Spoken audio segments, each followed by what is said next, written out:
Blwyddyn ni wedi cael, mae wedi bod lot o recordio, ysgrifennu caneuon newydd. So ni wedi bod yn recordio y May yn Caerdydd, mae wedi bod lot o hwyl, cael tracks newydd lawr o stwff o gobeithio, rhyddhau EP yn eitha fuan, a ni wedi gwneud sesiwn Act 2 fyd.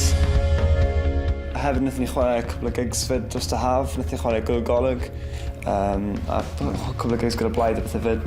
Do, o'n i heb chwarae golwg. So mae'n dechrau to, o'n i heb chwarae. Wnaethon ni chwarae, efo golwg oedd yr un? Golwg oedd yr un o'n i ar gyfer tynnu allan. O, ie. Pa un ydw i'n meddwl am? Gyda Alan Freer o Sean yn chwarae wedyn? Na, ie, hwnna oedd... Ie, golwg oedd golwg. Sain y band kind of wedi newid eitha lot yn diweddar, ond ni'n credu bod wedi newid i'n rhywbeth well. Ie, eiddfedu eitha lot yn meddwl fel soon. A beth dda gyda gweithio gyda May hefyd ydi fel, mae fe'n gwybod fel os ni ddim cweith yn siŵr bod yna rhywbeth ddim cweith na, byddai'n gwybod yn gymryd beth i roi mewn. Mae'r synnau yn really... So yn dda iawn gyda May, dwi'n meddwl, a ni'n bles iawn bod ni'n chwarae gyda fe.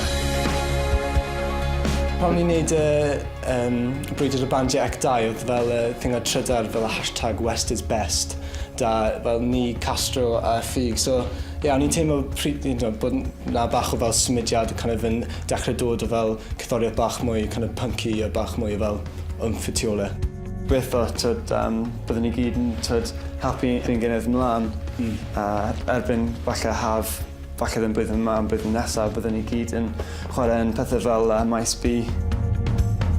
Fi'n credu mae'n y lle i bandiau o Aberystwyth yng nghanol Cymru, a fi'n credu bod angen i bod fwy o bandiau dechrau dod mas o ardal ni.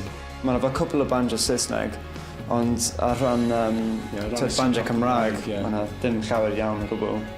Ond hoffwn ni weld mwy o pobl o Aber yn pigo am y gitar a chwarae gyda'r mates, really. Fi'n gobeithio cael yr EP mas erbyn tua Ebrill cynta, a fi'n credu bydd na tua 5 trac ar yr EP, dwi'n credu.